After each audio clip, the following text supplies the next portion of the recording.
Pronto, Boa Lúcia. noite, todas as pessoas aqui presentes. Nós hoje vamos novamente estar numa nova edição, né, do cinema na SPP. Hoje a gente vai trabalhar a discussão do filme A Última Dança, o Cisne Negro, aliás, o Cisne Negro, e temos como convidadas aqui a Amanda Magalhães, que é formada em Psicologia pela Universidade Federal da Paraíba. Atualmente, a Amanda estuda psicanálise e sua relação com a arte e a cultura numa perspectiva lacaniana. Amanda, obrigada pela sua presença aqui no cinema da SPP, e você pode ficar à vontade para começar. Tá certo, gente. Desculpem primeiramente aí pelos imprevistos, mas vou dar continuidade aqui. E então, como a Lúcia falou, muito obrigada, Lúcia, também pelo convite, né? Eu sou a Amanda, recém-formada em Psicologia pela UFPB, e esse trabalho que eu vou apresentar agora, né, esse filme que eu vou compartilhar com vocês, essa discussão, é fruto do meu trabalho de conclusão de curso, que eu fiz sobre o filme Cisne Negro, e é um recorte desse trabalho, né, na realidade. E aí, a pergunta central da minha pesquisa foi como se constitui o corpo na psicose. E daí, pensando nessa pergunta, eu pensei também em articular com o filme Cisne Negro, e é um filme muito interessante, assim, para explorar essa temática do corpo, especialmente na estrutura psicótica, né, já que a personagem principal, Nina, ela está inserida nessa estrutura. E aí, a partir disso, fazendo essa interlocução aí entre a psicanálise, o cinema, a cultura, eu pensei em trazer para cá também, nesse espaço, para compartilhar com vocês os meus achados e abrir também a discussão, porque eu acho importante, né, circular essa palavra. E é isso. O título, né, como vocês estão vendo aí, é A Última Dança, Cisne Negro, hoje é psicanálise. Pode passar, Lúcia, por favor.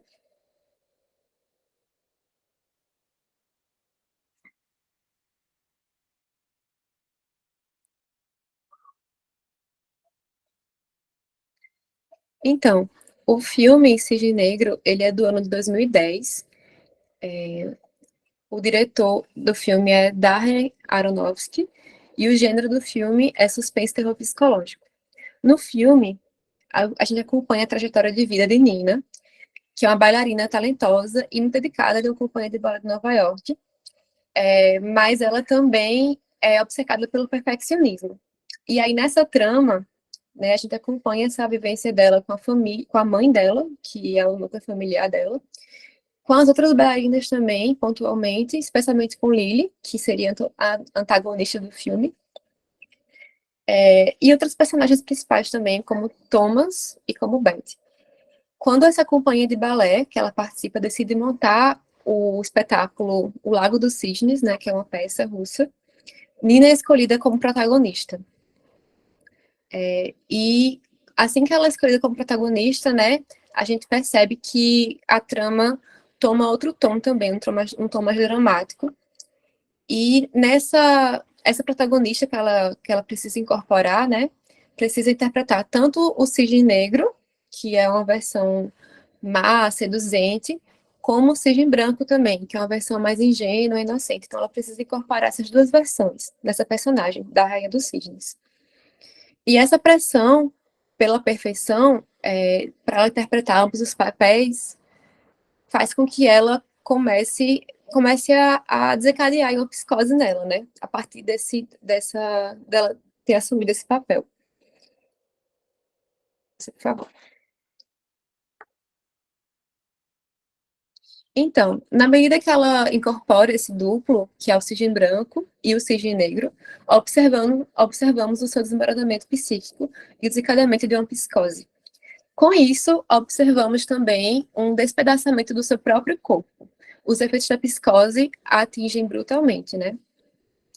A gente vê no filme como que a partir dessa pressão que o outro coloca nela, que a gente vê que não é só uma pressão, que ela não lida só com uma pressão, mas ela lida muito mais como uma destruição mesmo do próprio corpo. Ela vai se deteriorando, né? As unhas, ela se machuca e tudo mais.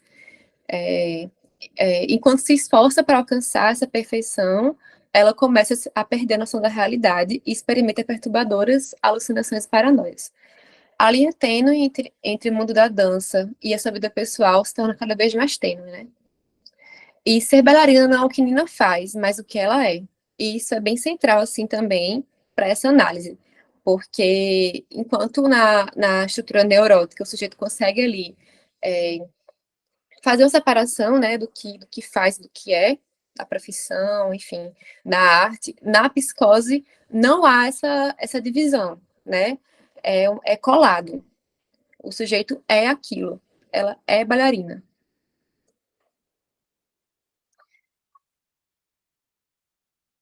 Então, a peça que ele interpretou, que ela é convocada, né, para ser a protagonista, se chama Lago dos Cisnes.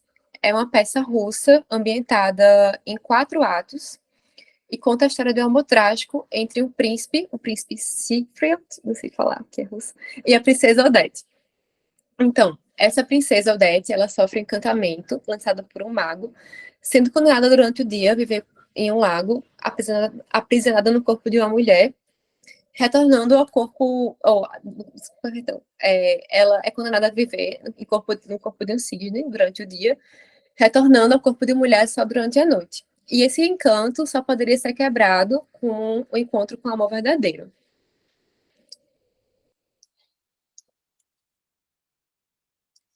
Então, durante uma caçada, em uma ida ao lago, esse príncipe ele encontra a Odete, se transformando em uma mulher, e lá eles se apaixonam, né? E ele jura, então, quebrar a maldição usada pelo mago, para que ela vivesse livremente. No entanto, em uma festa da corte, o príncipe encontra com Odile, que seria o Cisne Negro, que é filha desse mago que enfeitiçou a princesa Odete. Interessado no casamento entre o príncipe e sua filha, o mago disfarça Odile de Odete com a intenção de confundir o príncipe. Seduzido pelo disfarce, o príncipe acaba jurando amor por Odile naquela noite. Sendo assim, jurando amor pelo Cisne Negro, ele não poderia mais quebrar a maldição lançada em Odete, né? Pode passar, Lúcia. Sem saída, a princesa Odete, o Cisne Branco, decide se matar.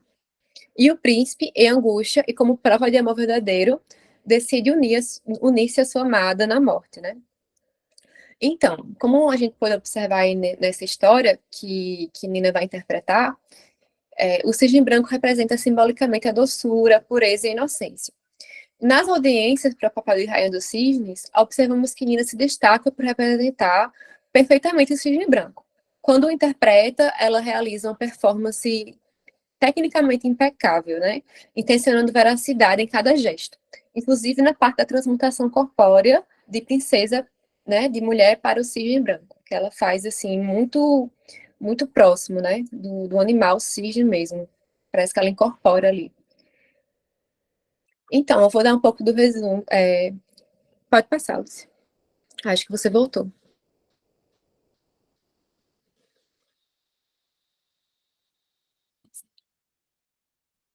Pronto, eu vou dar um pouco do resumo também dos personagens, né, do elenco do filme. Começamos com a mãe de Nina, que é Erika Sayas, que é uma ex-bailarina profissional, que ela aspirava a esse sucesso nos grandes palcos, mas ela não conseguiu alcançar. E também, em uma parte do filme, ela até meio que joga a culpa em Nina, por não conseguir passar esse sucesso, porque ela diz que engravidou, né? E ela tem muito medo que a filha também engravide e interrompa esse sonho. Ela é uma figura controladora na vida de Nina, exercendo grande influência sobre ela e colocando ainda mais pressão para que a filha atinja a perfeição na dança. O seu maior desejo era que Nina não desfocasse desse sonho, de se tornar a bailarina principal da companhia de Nova York. A relação entre mãe e filha é complexa, marcada por traços de obsessão e interdependência, o que desencadeia uma série de eventos perturbadores ao longo do filme. Vou passar a luz. Thomas Leroy também é outro personagem bem importante no filme, né? Ele é interpretado por Vincent Cassel. Ele é diretor artístico da companhia e coreógrafo. E Nina Sayers, que é a bailarina, né? Calma. É interpretada por Natalie Portman, só para contextualizar, porque eu não tinha falado antes. Ele é um coreógrafo talentoso, mas também é conhecido por sua personalidade manipuladora e dominadora. Thomas deseja que sua versão do Lago dos Cisnes seja feita de forma visceral e real, colocando uma pressão extrema sobre Nina para que ela consiga trazer à tona o lado mais sombrio e sensual do cisne negro. Ele conseguia ver em Nina o cisne branco, né? Tanto que em várias cenas do filme ele fala, não, em você eu consigo ver o cisne branco, porém não consigo ver o cisne negro. E aí ele meio que força, meio que tipo, pressiona ela mesmo a extrair dentro dela esse lado seduzente. E é a partir dessa tensão também que o desencadeamento dela piora. Porque aí ela perde um lugar que ela ocupava anteriormente, né? Que ela imaginava ocupar anteriormente. Perde a referência, digamos assim. Outra personagem principal, que é bem importante também no enredo, é a Beth, que se destaca por ser a ex-bailarina da companhia. E aí ela foi substituída por Nina. Com essa substituição, a própria Beth também desmorona, né? A gente vê como ela é autodestrutiva com ela mesma, ela sofre um acidente terrível lá no filme e fica bem debilitada, e mesmo assim ainda fica muito angustiada e com raiva da situação por ser substituída por Nina, né? E aí, pode passar, Lúcia.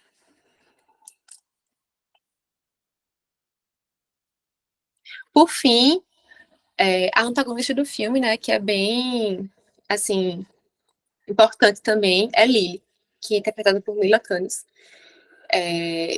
Ela é uma pessoa, assim, que chega no filme com espírito livre e ousada, em contraste com Nina, né, que é mais retraída e tímida, e ela assume um estilo de dança mais contemporâneo, enquanto Nina apresenta um estilo de dança mais clássico e frágil, né, mais tecnicamente perfeito, para os ideais de balé clássico. Já a Lily, ela se expressa de forma mais livre, mais seduzente. Ela imprime algo dela ali, o feminino dela ali na dança.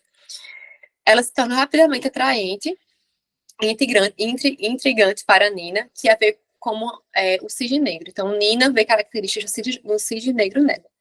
A parte sedutora e ousada, que ela própria luta para incorporar em sua performance como protagonista do cisne negro. Escuta. Pode passar. E aí eu expliquei também um pouquinho do contexto familiar de Nina, né? A relação de mãe e filha. As cenas iniciais demonstram o suposto cuidado entre elas, porém, com o desenrolar da trama, a gente percebe que elas enodam aí uma relação muito conturbada, adoecida pela rotina também, e o vínculo extremo delas de dependência. O quarto de Nina é cor-de-rosa, repleto de elementos infantis, como bonecas, caixinhas de som, ursinhos. E Erika, que é a mãe, né, deseja que sua filha permaneça sempre nesse lugar de sweet girl, que ela, inclusive, a chama assim várias vezes, buscando preservá-la como uma menina, né, e não como uma mulher, não enxergando a filha como uma mulher. A mãe a vigia constantemente, vigia o seu corpo constantemente, né, corta suas unhas, faz seus curativos, e até mesmo veste a própria filha, que é uma adulta de 27 anos de idade, né. Então, nesse contexto também, como Nina está inserida dentro da estrutura psicótica, ela se torna ainda mais objeto dessa mãe, né? Não só dessa mãe, mas também do outro. Lacan coloca o desejo materno como algo sem barreiras, sem limites, que incide de forma avassaladora na criança.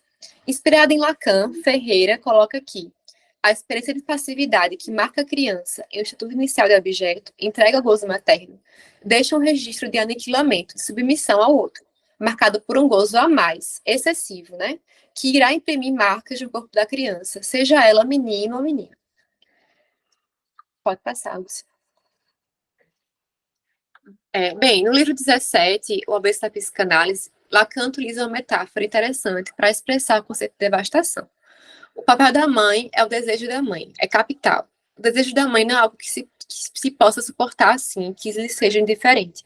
Carrega sempre estragos. Um grande crocodilo em cuja boca vocês estão, a mãe é isso. Não se sabe o que pode lhe dar na telha, de estalo fechar a sua bocarra. O desejo da mãe é isso. Então, né, ele coloca aí o desejo da mãe como algo avassalador na criança. Enquanto na neurose, o desdobramento desse gozo excessivo pode desencadear uma devastação no sujeito. Na psicose, que é o caso de Nina, o que pode acontecer é uma vertente dessa devastação, que é o arrebatamento do corpo. a entrega total desse estatuto de passividade diante do outro. Então, no psicótico aí, além dessa indefinição entre o outro, há essa entrega, né? Nesse lugar de objeto. Então, só para contextualizar também, Lacan definiu 3 registros para explicar a formação do sujeito e a sua relação com o mundo, que são o registro real, simbólico e imaginário, né? O real é o que é inacessível à linguagem, estando fora do sentido da interpretação. É da ordem do impensável, do que não pode ser dito e nem simbolizado. Já o simbólico, ele é o suporte, é a letra, é a palavra, né? Ele abarca a dimensão da linguagem do sujeito, dos signos e códigos compactuados socialmente. É a partir do simbólico, do registro simbólico, que a gente consegue internalizar as normas e os valores culturais. Já o imaginário, ele se relaciona mais com as fantasias, onde podemos criar uma imagem de nós mesmos e do mundo ao redor, né? Com o corpo também, ali, a divisão entre eu e o outro. Gente, só um segundinho que eu vou pegar meu carregador, mas é tipo 1 segundo mesmo. Posso dar uma pausa rapidinho? Obrigada, só um segundo.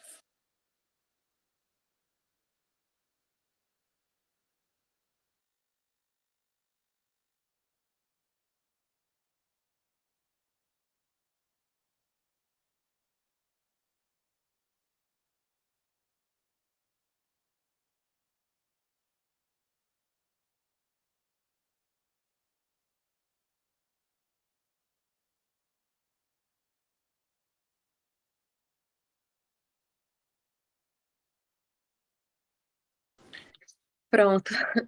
Desculpem pelos imprevistos, eu não esperava que meu notebook fosse, né, dar esse problema hoje, mas enfim, Sem problema.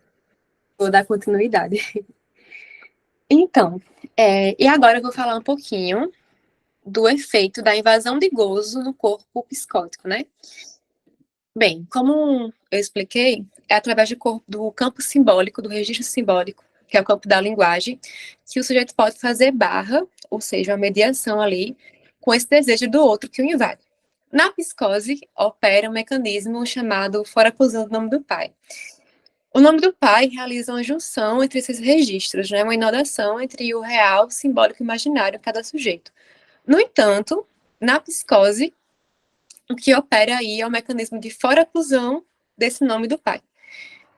Ao foracluir, se expulsa o sujeito para fora das leis da linguagem. O lugar do desencadeamento também é um lugar fora das leis da linguagem. Então, assim, enquanto na neurose há essa amarração aí entre os 3 registros, na psicose há essa falha na amarração do simbólico por causa desse mecanismo, né?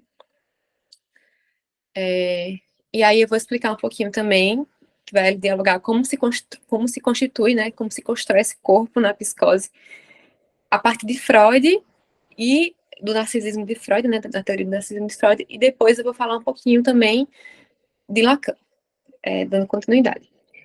O narcisismo é a constituição do sujeito. Para Freud, o narcisismo representa uma importante fase do desenvolvimento psicossexual, que se localiza entre o autoerotismo e o amor objetal. É a partir desse processo que emerge a noção do sujeito. Na fase inicial do desenvolvimento da libido, narcisismo primário, as pulsões buscam satisfação no próprio corpo, e o sujeito, portanto, toma si próprio como objeto de desejo. Nessa fase, o bebê não consegue se distinguir do outro, do mundo, e toma a si mesmo como objeto de amor. Na psicanálise freudiana, o conceito de narcisismo é central para a formação da personalidade e do ego, assim como para que o sujeito constitua uma imagem unificada de si. Então, para que o sujeito consiga se constituir ali como um ser unitário, ele precisa passar também por essa fase narcísica, né? Freud afirma que é uma suposição necessária a de que uma unidade comparável ao eu não existe desde o começo do indivíduo. O eu tem que ser desenvolvido, mas os instintos autoeróticos são primordiais. Então, deve haver algo que se acrescenta ao autoerotismo, uma nova ação psíquica para que se forme o narcisismo. Qual, então, seria essa nova ação psíquica que inauguraria o sujeito, né? Pensando nessa questão que Freud deixou em aberto na teoria do narcisismo, Lacan desenvolveu a teoria do estado do espelho, né? Que é uma teoria que ele fala também sobre a formação do eu. a partir desse estágio do espelho, que é um processo que ocorre também nesse desenvolvimento. É um processo de identificação do sujeito com a própria imagem, de integração com o corpo, né? Se revela como um caso particular da função da imago, que é estabelecer uma relação do organismo com sua realidade. Momento de estabelecimento da noção de mundo interno com mundo externo. Nessa experiência de reconhecimento, o outro é primordial. Pode passar, Lúcia. Na fase alterótica, né, a imagem do corpo é percebida de forma fragmentada, não unificada, sendo, portanto, o estádio do espelho um ponto crucial na formação desse eu, por permitir a construção de unidade corpórea a partir da distinção entre eu e o outro. Essa construção de corpo unificado passa necessariamente pelo olhar do outro. Lacan, inclusive, coloca o espelho como metáfora do olhar materno. A função materna é primordial nessa constituição, porque é a partir da alteridade com o outro, com o cuidador, que a criança toma consciência de si e consegue, em etapas, porque não é algo dado, né, é algo construído, se perceber como sujeito e perceber também o que a cerca. Para se construir, para se constituir, é preciso que a criança seja um objeto do olhar e tenha um lugar no campo do outro, cujo reconhecimento, na medida em que a nomeia, permite a sua entrada no simbólico. Então, a partir da nomeação ali da mãe, né, do olhar da mãe, é que a criança começa a entrar no mundo simbólico, no mundo da linguagem. Uma criança, no caso, que né, tem essa estrutura, começa a desenvolver essa estrutura neurótica, né? Pode passar, Lúcia, por favor.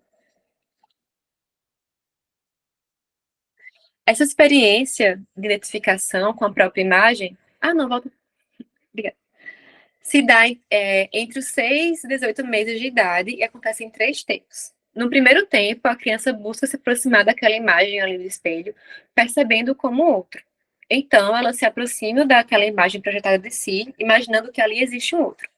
No segundo tempo, há a descoberta de que a imagem que ela observava no espelho não pertence a um outro real, mas sim a uma projeção.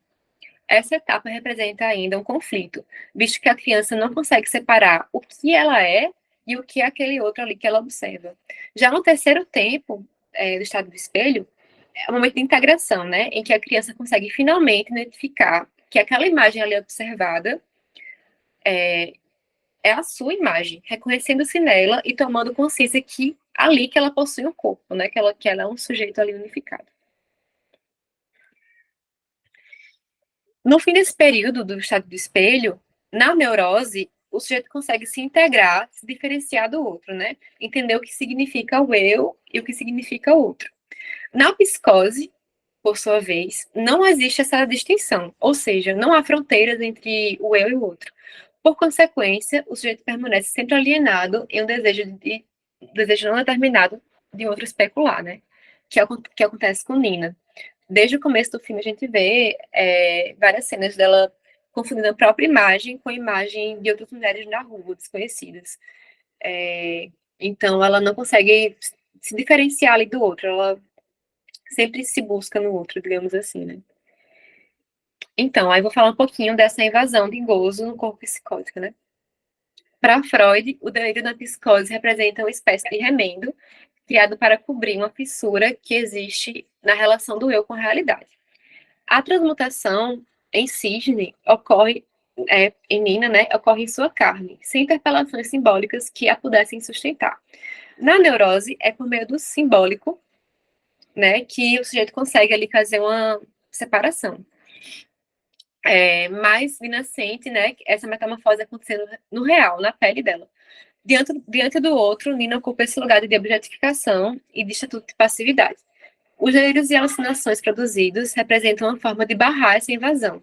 Então, o que ela produz ali de delírio, alucinação, de confusão, né, é justamente tentando barrar esse gosto do outro que a invade, né. Na psicose, algo bastante preeminente é essa estranheza, essa infamiliaridade com o próprio corpo. É como se o corpo fosse uma carcaça da qual eles pudessem prescindir, né? E Nina se sente uma estrangeira dessa forma também. A gente observa várias cenas assim, que ela se olha no espelho e demora a se reconhecer, começa a enxergar feridas no corpo dela, começa a se enxergar diferente, se enxergar em outra personalidade, como se ela fosse outra mulher, né? Ela não se reconhece, seu corpo é como se seu corpo não lhe pertencesse. E ele vai se deteriorando aos poucos. Quando ela vai tomando, né? Quando essa psicose vai tomando proporções maiores, o desencadeamento da psicose, ela vai também se deteriorando. Esse processo se agrava à medida que ela incorpora também esse cisne negro, né? Tal estranheza e desconhecimento do que separa o eu e o outro aponta para uma falha no período do psiquismo que Lacan conceituou como, né, esse estado do espelho. Então, na psicose existe aí uma falha desse processo. Na psicose também o desejo é hiperativo, arrebatador. Observamos que no decorrer do filme, o corpo de Nina literalmente despedaça, né? Em uma das cenas, inclusive, Nina tranca a porta do seu quarto com um móvel, porque quem possui a chave do seu quarto é sua mãe. Então, ela tranca com esse móvel, como uma tentativa de barrar no real essa invasão, né, de privacidade da sua mãe. Depois desse ato, quando ela consegue se trancar, ela alucina que suas pernas estão quebrando, ela despenca no chão, entra no surto, né, até bate a cabeça também. Então, assim, ela literalmente vê o seu corpo ali quebrando. E aquilo ali é real para ela. Na audiência para a Rainha dos Cisnes, Tomás explicou o enredo da peça com as seguintes palavras. Todos nós conhecemos a história. Uma garota virgem, pura e doce, presa no corpo de um cisne. Deseja liberdade, mas apenas um amor verdadeiro consegue quebrar o feitiço. O seu desejo é quase concedido na forma de um príncipe. Mas antes que ela possa declarar o seu amor, sua irmã gêmea, o cisne negro, o engana e seduz. Devastado, o cisne branco se atira de um penhasco, matando a si mesmo e na morte encontra a liberdade. Então, o cisne branco representa simbolicamente essa doçura, pureza e inocência. E é por isso que, para Nina, foi tão natural interpretar essa versão, porque essa foi a identidade imaginária que é sustentável, né, até então. E, na medida que ela é convocada para assumir também o cisne negro e precisa incorporar o papel de uma mulher sedutora e má, o aporte imaginário de ser a sweet girl, né, que é sustentável, cai. E essa queda leva à sua desestabilização, e a partir disso observamos de forma vertiginosa como esse desencadeamento destrói ela, né? Então, no cisne, o filme sempre apresenta esse duplo, né? Cisne branco versus cisne negro. E a figura que representa esse cisne negro, naturalmente, assim, no filme, seria Lily, né? Para Nina, Lily representava esse cisne negro. O cisne negro representa, né, escuridão, sensualidade, enquanto o branco, luz e inocência. A fotografia do filme também explora muito bem essa posição nos jogos de câmera, luz e sombra, e também a caracterização dos personagens, né, dessas personalidades. Elas expressam o duplo como duas imagens do mesmo objeto refletidas em um espelho, fazendo essa alusão aí também à teoria do espelho de Lacan. Pode passar, Lúcia. Em determinadas cenas, Nina se confunde e delira com a imagem de outras mulheres. Sem identidade que eu pudesse defini-la, o alvo dessa busca de identidade está no outro. Né? Esses momentos aparecem principalmente quando ela está no trem, a caminho da companhia de balé, ou quando está dançando no palco e se vê outras bailarinas, por exemplo. Em outra cena, Nina rouba objetos de Betty, que é a ex-bailarina da companhia, né? Ela acaba roubando batom, brincos de pérola, uma serra de unhas também, como se isso pudesse capturar essa identidade de Betty, né? Porque Betty ocupava esse lugar de bailarina principal da companhia e ela almejava muito isso, né? Por vezes, Nina acredita que o outro a toma como objeto de amor, em outras, ela se sente perseguida e tem a certeza que o outro quer destruir, ocupar seu lugar. E isso é muito explícito também com a relação dela com Lily, né? Muitas vezes ela vê ele como, né, como se Lily amasse ela, estivesse apaixonada por ela, outras vezes como se Lily a odiasse, né, e a perseguisse. Na cena ao lado, ilustra que quando Nina confunde essa própria imagem com a de Lily, né? Em pleno delírio, ela se joga em frente ao espelho, quebrando, e com isso ela realiza uma fusão dos dois signos dentro de si, incorporando esse duplo. Em uma luta corpórea contra si mesma, ela acaba enfiando um pedaço de vidro em sua própria barriga e segue para o palco, entregando-se à morte no seu ato final. Então, né, constatou-se que na psicose o corpo ele é experienciado em pedaços. Da mesma forma, o corpo de Nina é deixado um pouco aos pedaços à medida que seu desencadeamento avança, despontando quando ela perde o lugar de ser, né, a Sweet Girl, um lugar imaginário que a sustentava e também amarrava, de certa forma, ali, né, a estrutura dela, mesmo que fragilizada. E para Nina, a dança representava uma forma de gozo mortífero. A transmutação dos cisnes ocorre no real, em sua carne, sem nenhuma interpelação simbólica que pudesse ali a sustentar. E esse final trágico de Nina se encontra perfeitamente com o desfecho de Odete, cisne branco na peça. O aniquilamento do seu corpo, que ocorre no real, desvela-se na medida em que o enredo avança e ela se encontra cada vez mais emaranhada ao outro, né? Nessa posição de objeto. Ao realizar a última cena, jogando-se do alto com um pedaço de vidro dentro da sua barriga e dando um fim à sua vida, Nina finalmente cumpre seu destino final, né? Que é encenar, de encarnar a bailarina perfeita, né? Porque como ela falou, ela não faz, né, papel de bailarina, ela é essa bailarina. Então, seu destino também encaixa com isso, né? No final, se a personagem Cisne Branco morre, consequentemente também, no real, ela morre ali. Vai passar.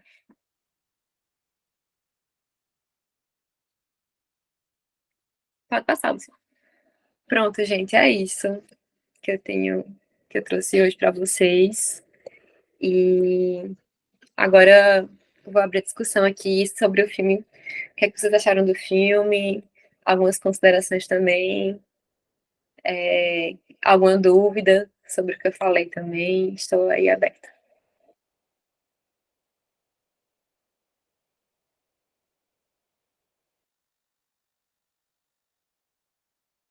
Bom, vocês podem levantar a mão para se inscrever, para falar.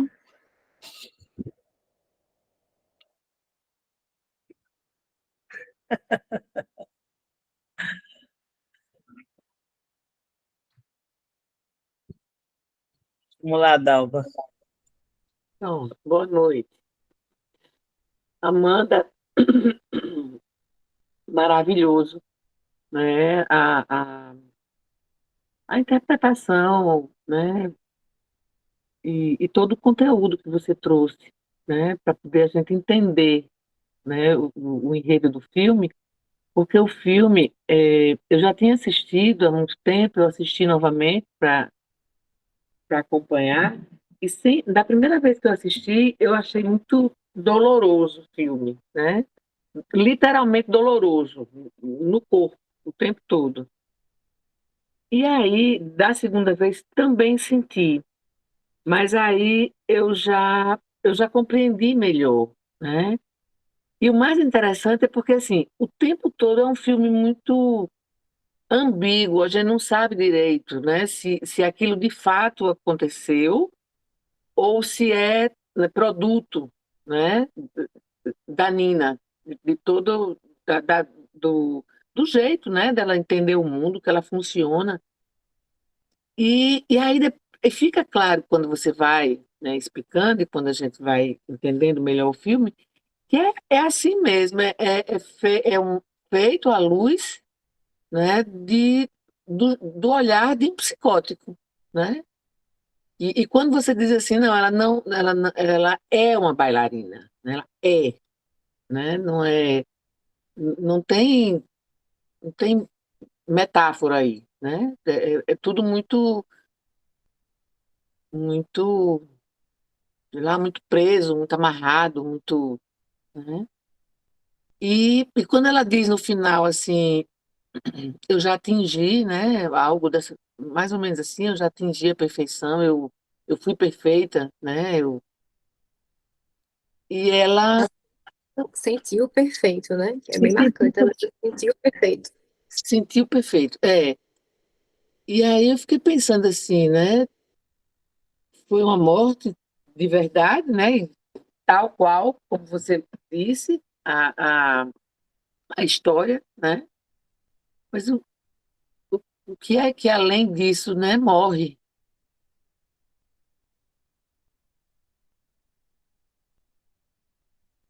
Porque, assim, realmente foi a perfeição. Quando ela começa a ver, né, as asas surgindo, né? Então, não era mais encenação, era aquilo, né? Enfim, era um comentário aí para a gente continuar a pensar, né? Mas foi excelente escolha, né? E eu adorei, porque pude rever, e pude ter essa leitura que você trouxe, né? Hoje. É isto. Obrigada, Dalva. É Andréia? isso mesmo.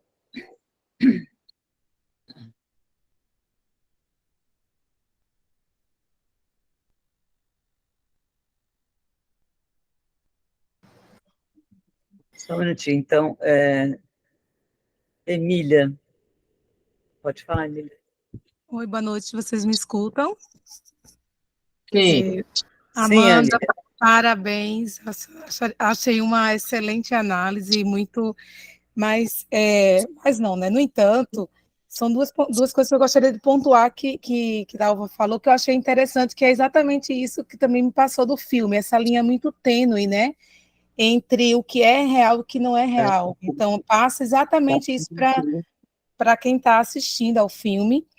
E eu acho que você também aborda de uma maneira muito didática para a gente, faz entender a estrutura, a diferença entre quem está na estrutura neurótica e quem está nessa estrutura psicótica, é exatamente, né, o suporte que ela não tem, e a hora que ela tem, enfim.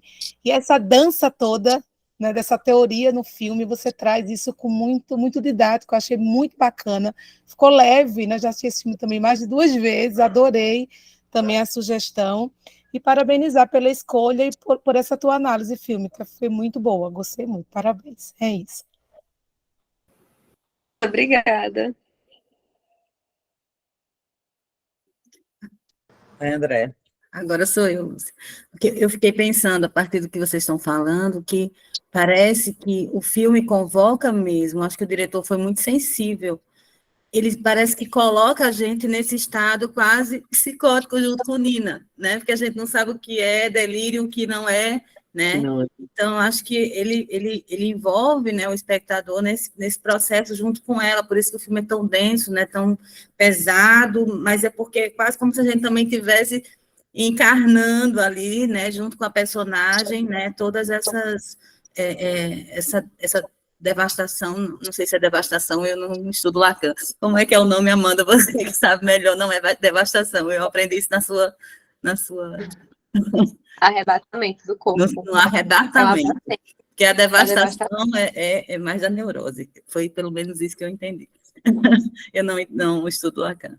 Mas o que me pareceu foi isso, né? Parece que a gente tem uma sensação junto com a personagem e enlouquece com ela, percebe a loucura dela. Isso fica muito próximo, né? Quando a gente assiste o filme, né? Acho que o diretor foi muito feliz nesse todos ali, né? Parece é um filme muito bem feito e eu acho que é um dos melhores filmes para a gente ver mesmo a teoria de Lacan. Eu acho que, né? Pelo que ela me trouxe, né? Me parece que dá para fazer realmente essa ponte. É um filme muito bacana para estudar essas teorias. Você vai querer falar, Amanda? Sim. Inclusive, só um comentário assim, eu pensando sobre o filme. Natalie Portman, né, que é a atriz principal, que ela interpreta a Nina, ela ganhou o Oscar de melhor atriz na época.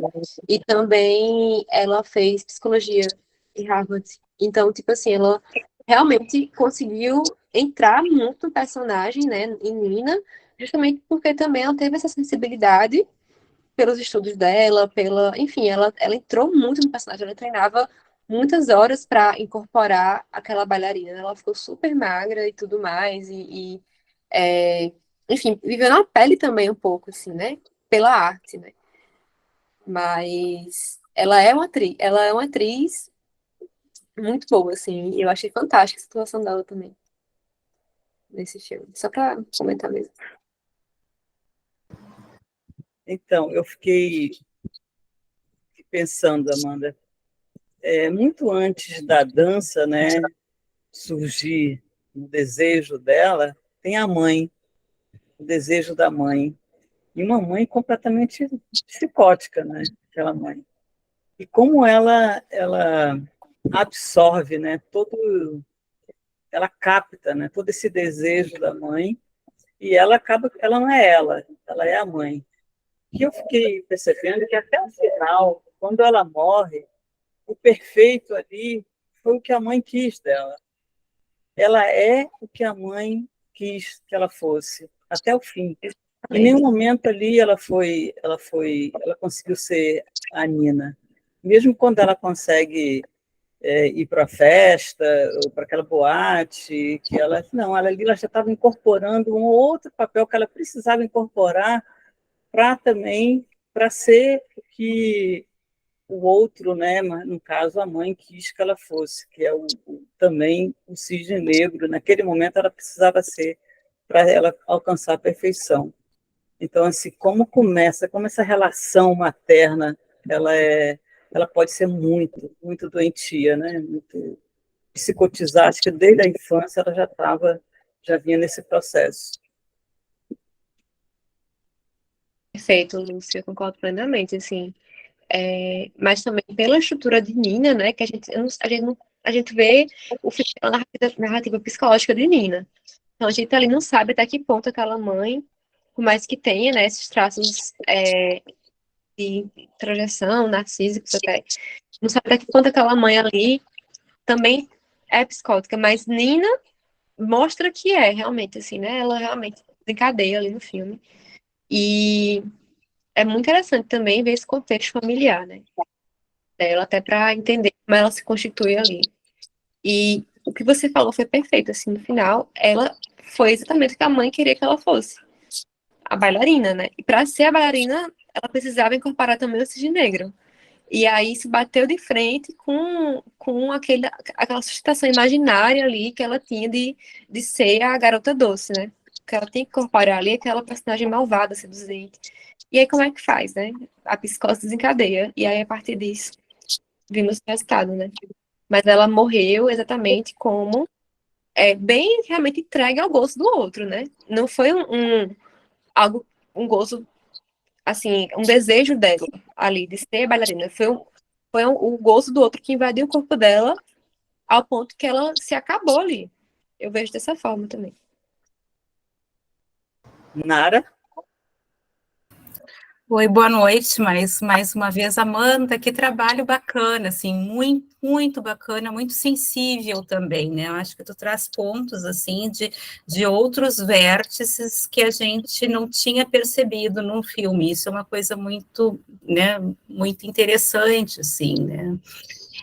Eu fiquei pensando algumas coisas, né? Quando tu fala da arte também, como a arte, ela pode numa organização, né, neurótica, ela é usada para sublimar, né? E numa organização psicótica, né, ela pode ser arrebatadora, né? É um outro sentido da arte, né? Bom, isso é um ponto. A questão, assim, que eu trago, né, eu tenho muito pouca leitura de Lacan, tá, gente? Eu até comentei com a Andréia, assim, não, eu faço questão de assistir a Amanda e realmente, assim, aquele nó borromeano foi a primeira vez, assim, ó, faz algum sentido, né? Então, porque era não fazia nenhum sentido para mim. Assim, a forma como tu colocaste, eu acho que foi muito didática, mas enfim, o suicídio para Lacan é o nada. Né? E aí, e isso é uma coisa que sempre me captura, assim, né? O que é uma tentativa de suicídio, o que é um suicídio? Na minha compreensão, rasíssima, tá, gente?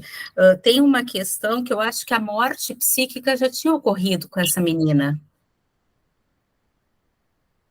né? Visto que o desejo de dançar era o desejo da mãe, não era o desejo dela, né? E quando ela se joga no caco de vidro, né? Talvez tenha sido um momento, talvez o único momento de vida dela que é onde ela consiga ser ela mesma, tanto que ela morre sorrindo. né? Então, assim, isso eu acho que traz, a gente pode pensar também que, às vezes, num suicídio, o que, o que a pessoa, o que a pessoa procura não é a morte em si, mas é uma outra possibilidade de vida. Então, acho que era um pouco isso que eu queria trazer assim, para compartilhar com vocês. Posso falar? Só para não perder o raciocínio de Nara, posso fazer um comentário? Que ela me fez pensar uma coisa interessante. Eu gosto dessa ideia né, do encontro com o nada, quase como se fosse um encontro apaziguador, quando ela empurra, por exemplo, o móvel para fechar a porta e cai no chão e imagina que as pernas estão quebrando, né? Ela tenta fazer essa barra né, na realidade, vamos dizer assim, né, como Lacan coloca, né? Ela tenta colocar essa barra.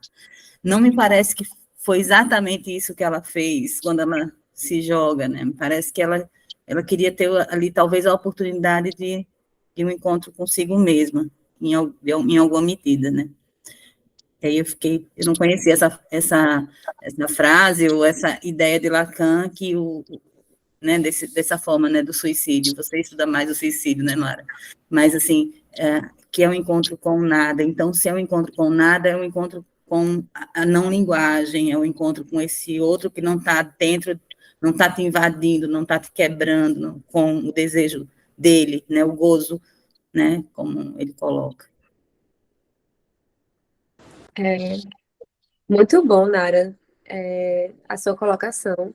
Inclusive, na construção do meu TCC, né, eu também cheguei nessa conclusão, né, de que ali seria uma forma de barrar o gozo excessivo do outro que estava destruindo ela, então foi uma forma de libertação dela, digamos assim. Eu pensei por esse caminho, mas o filme deixa tão ambíguo e também as possibilidades também teóricas, né, porque pode ser esse caminho dela de ser uma libertação, a gente pode ver por esse caminho, por esse lado, mas também pode ver por outro lado, o lado oposto disso. Ela pode estar fazendo sendo exatamente o que a mãe quis que ela fosse, uma bailarina. Que interpretava os dois papéis e que no fim, se a personagem lá morre, se o Cisne Branco morre, também vou ter que me matar no final. O psicótico, na teoria, né, do Lacan, leva tudo pro literal. Né? Então, assim, se o roteiro tá ali, vamos jogar da ponte. Então, no final das contas, eu vou morrer. Vamos jogar da ponte. Então, pode ser por esse caminho da libertação, pode chegar por essa vertente, mas também pode chegar pela vertente oposta, né? De entrega ao gozo total do outro. É o estatuto de passividade, assim, ao máximo, né? Então, é interessante colocar essa contradição, que eu acho que é até mais instigante, assim, pensar dessa forma, para colocar esse contraponto. Mas eu entendo perfeitamente seu raciocínio também. Eu concordo também com ele. Assim, lancei essa pergunta, né, no fim da monografia também, em aberto.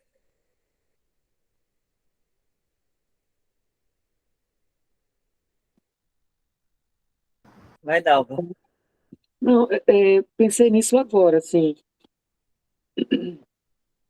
Quando ela começa a fazer essa passagem, né, da doce menina para ver esse lado sombrio do cisne negro, que também é dela, né?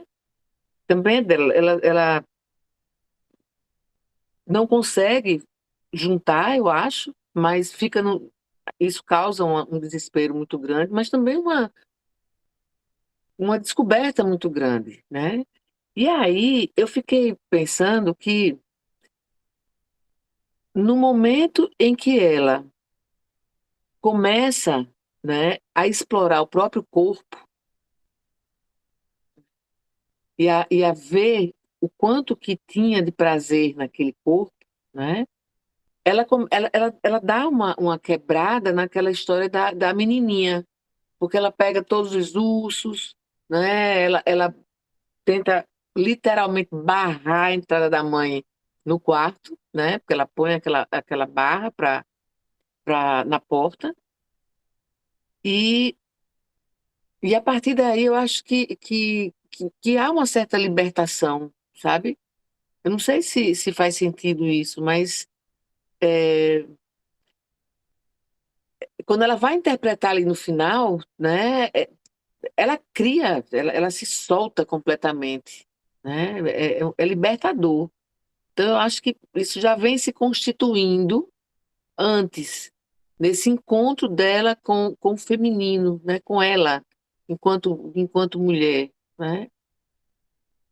Aquele corpo que também produz um prazer muito grande, né? Mas, ao mesmo tempo, você vê, né, como um comentário que vai se enrolando. Ao mesmo tempo, ela só chega no corpo pela indicação do outro, entende? Aí já, né, é uma libertação, mas ela vai, né? E lá ela encontra esse e gosta, né? Mas ela não foi não foi um impulso dela, né? Foi lá o outro. Sempre, é, porque não é nem submetido ao desejo do outro, né? Parece que é amarrado,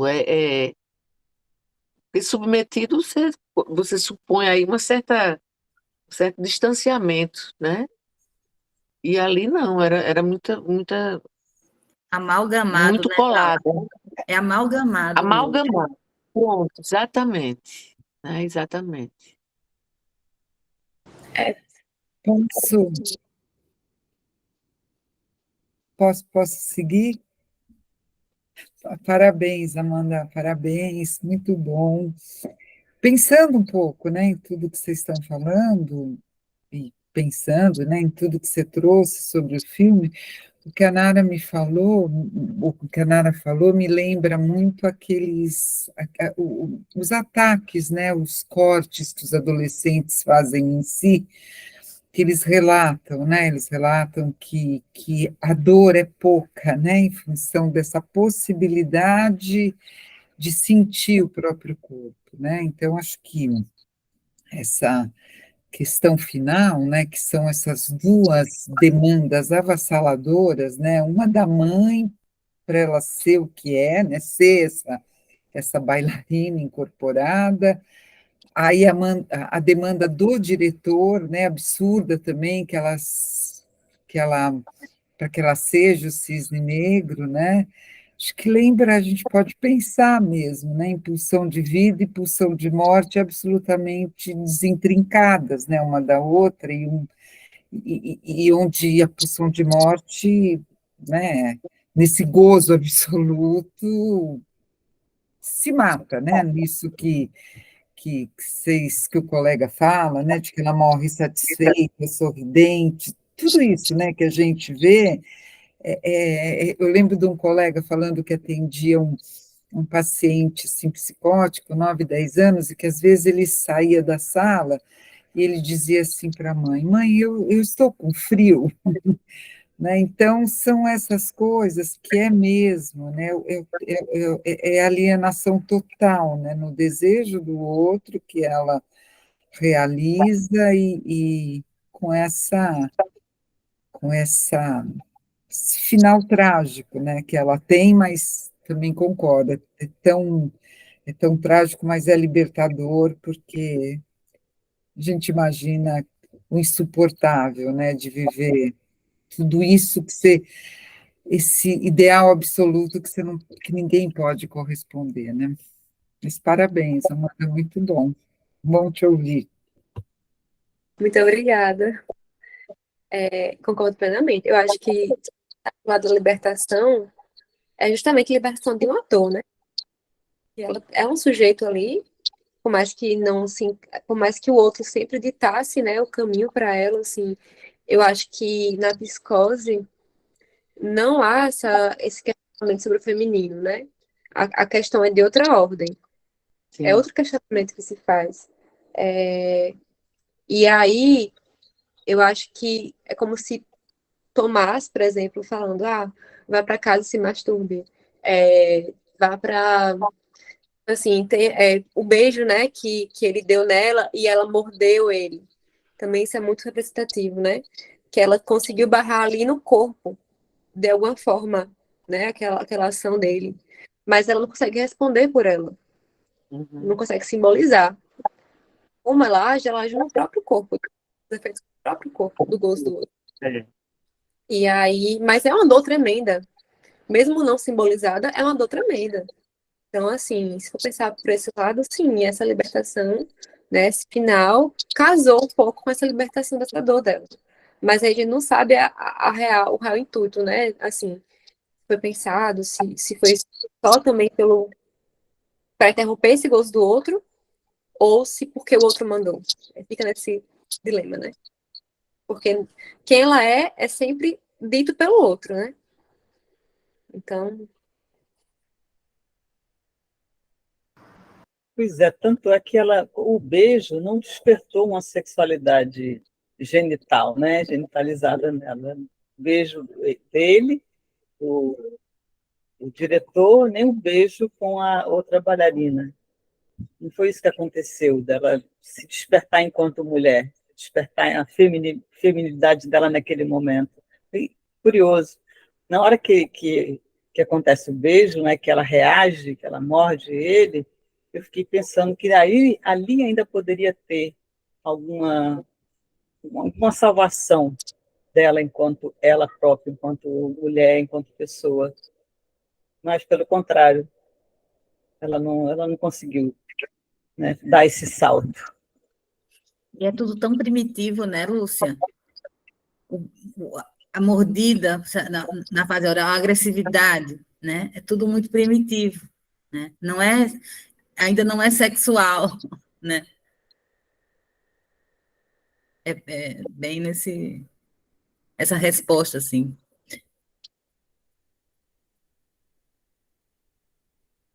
Fica aquela sexualidade parcial, né? Isso. Parcial, ela não consegue ser, Antes ela não do Édipo, consegue né? virar Antes do adulta, Édipo. ela não consegue virar uma pessoa adulta. E aí ela desejaria, poderia desejar o outro, né? Não, porque ela estava incorporada, essa mãe aí. Ela foi engolida por essa mãe e ela a engoliu também. Então ela não podia ser. e quando existe o segundo, porque existem dois beijos, né, entre ela e Tomás, assim, significativos. Ela morde ele, e o outro beijo que ela tá no fim do filme já, que ela dá nele, assim, tipo, ela chega lá nas coxias e desfere um beijo nele, assim, bem seduzente, bem avassalador. Só que ali, naquele momento, é quando ela tá mais desencadeada, é quando ela tá mais objetificada pelo outro. Não é ela ali expressando algo sexual do feminino dela. Tá ali não é uma questão do feminino. É quando ela tá realmente, assim, totalmente em surto, em crise enfim, interpretando aquele papel ali, né? Se Tomás mandou ela ser seduzente e seduzi-lo, ela fez isso, ela seduziu. E é isso, ela foi essa mulher de atitude, ela foi essa mulher que chegou lá e deu um beijo nele. Fez direitinho o que ele mandou. Eu acho que é importante também ver essas distinções, né? Eu acho que na mordida ainda tinha uma esperança, né, dela tentar barrar isso. Mas no fim do filme ela já estava totalmente desencadeada, ela já nem existia mais, eu acho. Como alguém falou, acho que Nara, se não me engano, né?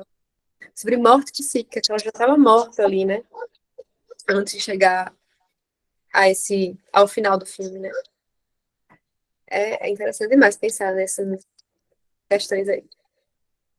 E é de uma obediência, né, absoluta, porque ele fala que ela precisava, né, se tocar, ser sedutora, tal, e ela faz isso, mas como encenação. Ela faz isso como personagem. Não é algo que vem de dentro dela que a liberta. É bem curioso, quer dizer, uma pessoa assim completamente obediente ao outro, né?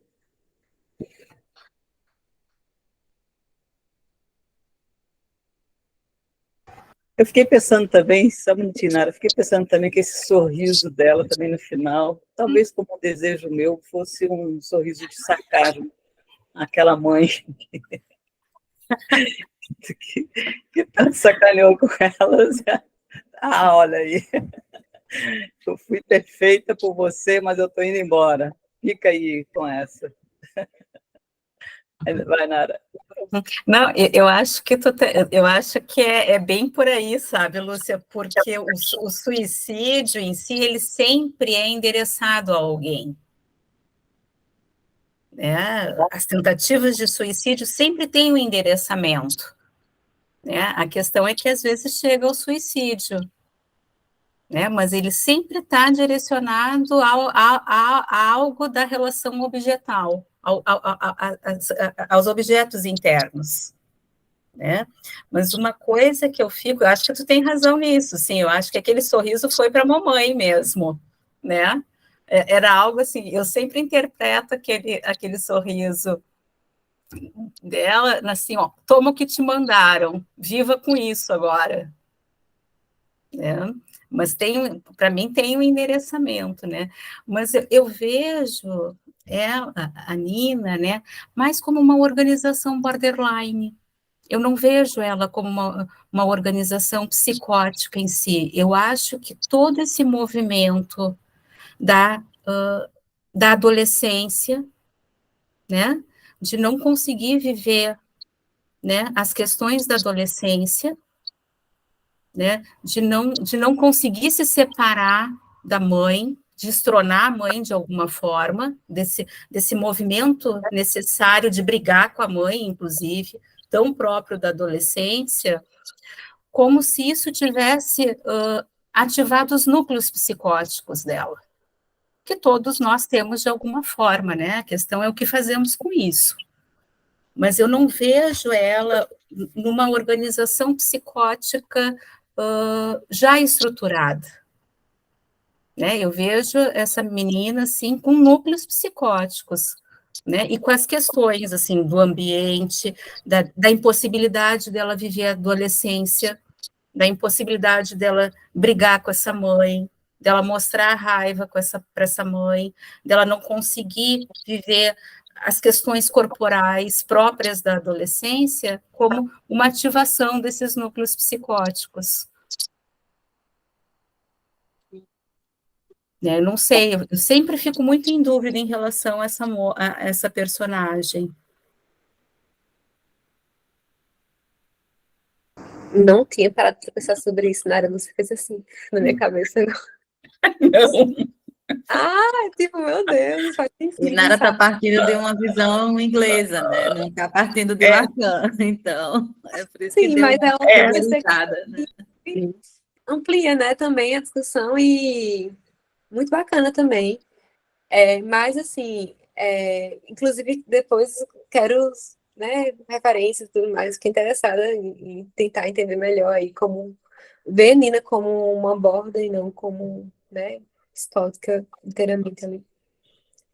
Mas me faz pensar também na leitura lacaniana, né, que a gente faz na psicose, sobre ela não consegue desenvolver nenhuma relação com as outras bailarinas também, nem com a própria Lily, que ela sempre também é tomada como objeto de Lily ali, né? Então, me faz pensar, não sei se nessa perspectiva o Borges também desenvolveria relações, né, ali paralelas, porque transitaria entre as estruturas, mas eu não vejo como ela não faz relação com ninguém, né? Ela se isola ali no próprio delírio. Eu acho que me pega um pouco assim, nessa para definir essa estrutura dela, digamos assim, né? Tipo, assim, pertence à estrutura psicótica. E com esse, né, imaginário curado, né? Ela desencadeia ali, né? Mas é se pensar. Eu, inclusive, quero essa referência depois, para entender melhor essa perspectiva aí. Seu outro olhar também. Interessante. Tem um texto, Amanda, do Otto Rank, de 1913, que fala sobre o duplo, que é muito interessante. Eu acho que em algum momento eu tenho aqui no computador esse texto, né? Que, assim, é bem interessante que ele faz que depois o Freud, quando fala do estranho, ele vai retomar esse texto também, do duplo. né? Mas ele faz toda uma articulação do duplo com a relação mãe-bebê. O Otto Rank início do século XX, então, uma coisa muito, né, muito inicial. Eu posso te mandar esse texto também, que é bem interessante, até porque ele faz uma interlocução, pode fazer uma interlocução. Acho que esse trabalho merecia ser publicado, viu? Acho que tu tem uma boa oportunidade, né, para publicação desse trabalho, sabe? Principalmente pensar o duplo na relação com a personagem da Mila Kunis, né, que traz isso, e com a relação com a mãe também. Eu não sei se eu te ajudei, assim, mas é um texto bem, bem legal, assim, de fazer uma interlocução. Ah, eu quero sim, com certeza. E sim, esse duplo é muito marcante no filme, né? Essa relação. E não só na relação dela com a Lily, pela relação dela com a Lily, né? Mas também pela simbologia que todo o filme faz. É, sempre tá ali em oposição. Até a linguagem do filme, né? A fotografia, o enredo, os figurinos. Então, assim, a gente vê que o diretor, o duplo tá super expresso ali, né? E fazer essa análise mais minuciosa na relação delas, eu acho que é precioso, assim, eu acho que faz muito sentido. Na mãe, com a mãe também, né? Mas acho que com a Lilia é mais, ainda é mais ilustrativo, digamos assim, porque com a mãe também envolve outros fatores, outras questões aí, anteriores. Amanda, tem algumas mensagens, não sei se você leu, não sei se tem questões também. Você acompanhou aqui? Tô dando uma olhadinha agora nas mensagens, tô lendo aqui. Uhum.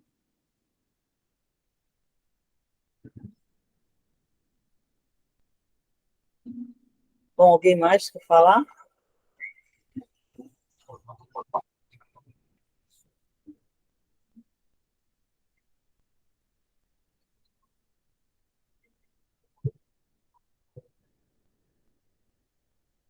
É porque são muitas mensagens, eu tô tentando subir para ler tudo. Não, só Mas, te chamei a atenção, mas fica à oi? vontade. Só te chamei a atenção, mas fica à Ah, tá. vontade. Nara, por enquanto que a Amanda está olhando as mensagens, fiquei pensando quando tu fala em núcleos psicóticos, né? E quando eu fiz a referência à escola inglesa, mais especificamente até ao Winnicott, né? A questão da integração, né? O que ainda não está integrado, o que é desintegrado, né? Mas porque parece que na perspectiva lacaniana essa estrutura se dá desde sempre, né? Essa visão de que talvez acho que Lacan não criou essa categoria, ou ele não pensou, talvez, a categoria de border, né? Ele pensou nas estruturas psicóticas, neuróticas e perversas e parece muito fixadas, assim, muito determinadas, né? Até o pessoal fala, não, mas tem o último Lacan, que não sei das quantas, mas ele não chegou nisso, né? Assim, né, para falar de uma estrutura mais fluida, se for poder colocar como nome de estrutura, nem gosto desse nome, né? Então, só para também trazer essa referência, né, da escola inglesa, que eu acho que é importante também, se você quiser depois pesquisar sobre. Tá, Amanda? Ah, quero sim. Vou dar uma aprofundada nisso, a questão da Balder, que é muito contemporâneo também, né? Assim, na clínica aparece muito. E vou atrás, inclusive, de publicar também esse trabalho. Importante. É interessante também, né, o que a Joyce McDougall fala, né, de um corpo para dois, dessa relação tão amalgamada, né, que pode existir, que é exatamente esse caso, né, então, os autores vão falando de formas diferentes, mas a gente vai criando, né, essa configuração que vai quase que para o mesmo lugar, né, no sentido de quanto uma mãe pode salvar e quanto pode destruir, né? Parece muito poder, mas é isso, né?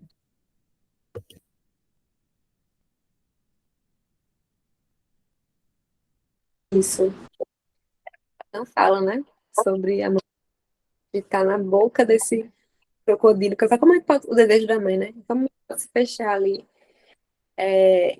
E eu acho que é muito seduzente a gente fazer essa articulação, no caso de Lina com a mãe dela, né? É muito, assim, é muito, até faz sentido ali, né? Ter esses sinais de devastação. Mas aí foi uma coisa que na banca, né, colocaram bastante para mim, as professoras que avaliaram meu trabalho, para ir além disso. Porque não é só sobre devastação, porque a devastação tem a ver com o feminino, né? É também sobre a questão do arrebatamento. É porque na devastação o sujeito ali ainda tem uma certa. O próprio desejo ali em contradição, eu acredito. Mesmo que a mãe esteja ali devorando, sabe? Mas na psicose já é de outra ordem. É como se estivesse totalmente entregue ali, né? É interessante pensar. É é por isso que eu acho, Amanda, que faz sentido aprofundar com o que Nara falou, sabe? Porque eu não vejo o tempo todo, e aí vocês estavam falando, eu aqui pensando, mas, meu Deus, eu viajei na maionese. Porque eu não vejo o tempo todo aquela moça completamente alienada ao desejo do outro. Eu vejo que tem aqui e acolá, entendeu? Algo dela se revela, sabe? O próprio delírio, né? Fala dela também, né? É criação. Então, pensar em alguém que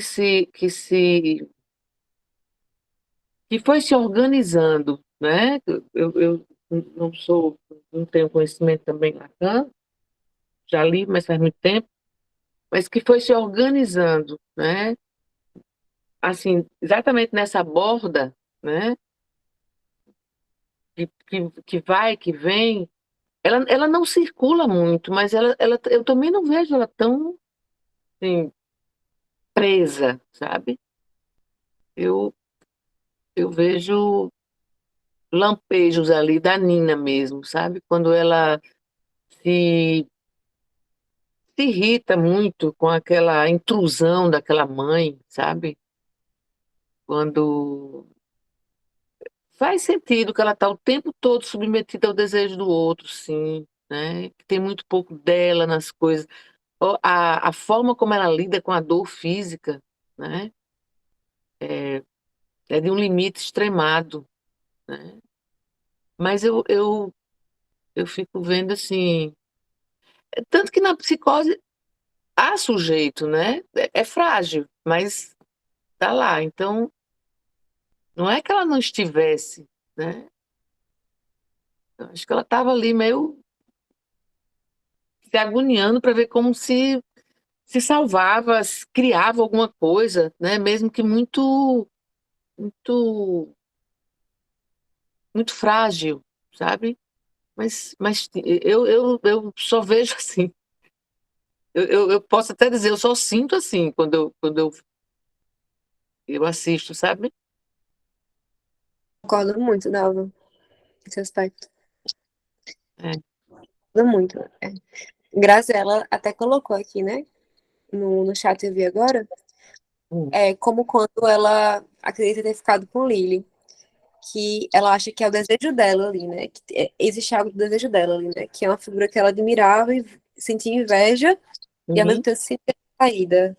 E essa relação dela com Lily também me fez pensar. E também com o Tomás, assim, sobre a questão desse despertar, digamos, que é, assim, isso é outra, também outra visão, né?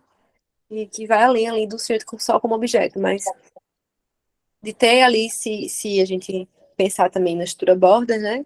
Talvez estou arriscando falar, mas ter essas, né? Algo ali escapa que é dela, Sim.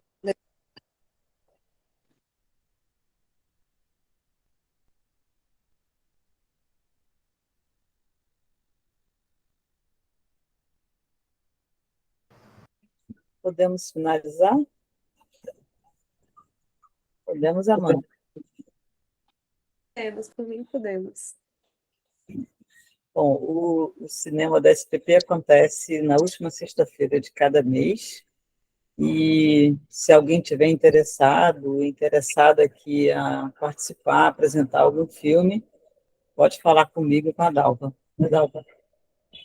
E antes da gente finalizar, Dalva, você gostaria de falar sobre o próximo filme? Vou dizer o nome, né? Hã? Bom, o nome do. Bom, a convidada será Kátia Bezerra, que é uma colega, né, aqui do GWRN, do Grupo Winnicott do Rio Grande do Norte, e ela trabalha com luto, né? E ela sugeriu o filme Piece of a Woman, que ela vai fazer uma análise exatamente nessa questão do luto, né? Então, a gente vai mandar antes a sinopsezinha, como a gente sempre faz, né? No cartaz, tudo. Eu espero que seja tão bom como tem sido, né? Será, Dalva, o filme é incrível. O filme que ela É, escreveu, muito, muito bom. Então, Amanda, muito obrigada novamente, em nome da SPP.